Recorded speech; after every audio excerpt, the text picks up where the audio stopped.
नमस्कार दोस्तों, कैसे हैं आप सब? कैसा रहा आपका नवरात्रि का त्योहार? उम्मीद है आप सभी ने खूब एंजॉय किया होगा, खूब मस्ती की होगी। हर्षोल्लास के साथ अपने नवरात्रि और दशहरा दोनों त्योहार बिताया और अब फिर आने वाली है दिवाली, भाई दूज, कलंक छठ पूजा, तमाम पर्व।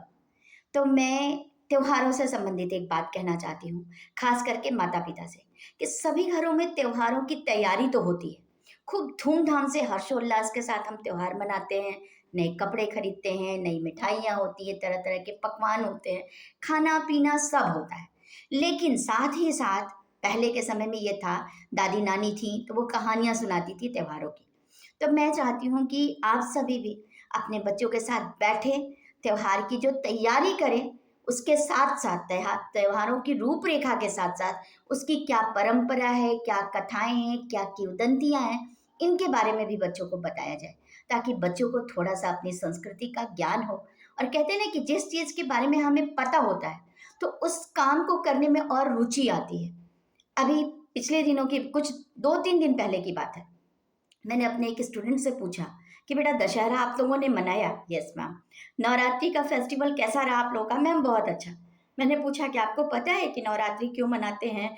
माँ दुर्गा के इतने रूप हैं, वो क्यों हैं? क्या स्वरूप? नहीं मैम, हम लोग को सिर्फ एक पता है कि महिषासुर एक राक्षस था और दुर्गा जी ने उसका वध किया था।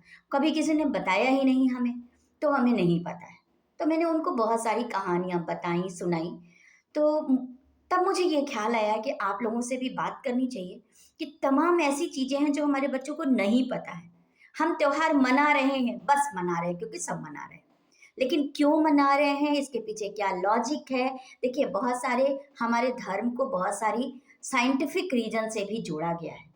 तो साफ-सफाई का क्या महत्व है? क्यों, किस ऋतु में, किस मौसम में कौन-सा त्योहार मनाते हैं, उसके पीछे क्या साइंटिफिक रीज़न है? ये सारी बातें भी अगर टीचर्स अपनी क्लास में बात बच्चों के साथ बात करें, घर में माता-पिता बच्चों से बात करें, तो बच्चे अपनी धर्म, संस्कृति और साइंस तीनों के साथ जुड़ेंगे और कहीं न कहीं उनके अंदर एक अवेयरनेस, एक जागरूकता पैदा होगी, जिसकी बहुत ज़्यादा आवश्यकता है। तो सोचिएगा मेरी बात को, गौर कीजिएगा और मुझे संदेशों के माध्यम से बताइएगा कि आप कितने सहमत हैं। और हाँ दोस्तों, एक चीज़ और कहना चाहूँगी कि यदि आपको मेरी बातें अच्छी लगती हैं तो लाइक कीजिए और नहीं पसंद आती तो आप डिसलाइक का भी कमेंट बटन दबा सकते हैं। बस मतलब ये है कि सुनिए, समझिए और मुझे भी अवगत कराइए कि आप सहमत हैं या असहमत हैं।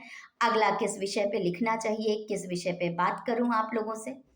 और फिर मिलूँगी, तब तक के लिए स्वस्थ रहें, मस्त रहें और व्यस्त रहें, क्योंकि व्यस्त रहना बहुत ज़रूरी है। और व्यस्त जब हम रहते हैं, तो हम खुश भी रहते हैं और कहीं न कहीं सुखी भी रहते हैं। तो स्वास्थ्य के लिए बहुत ज़रूरी है।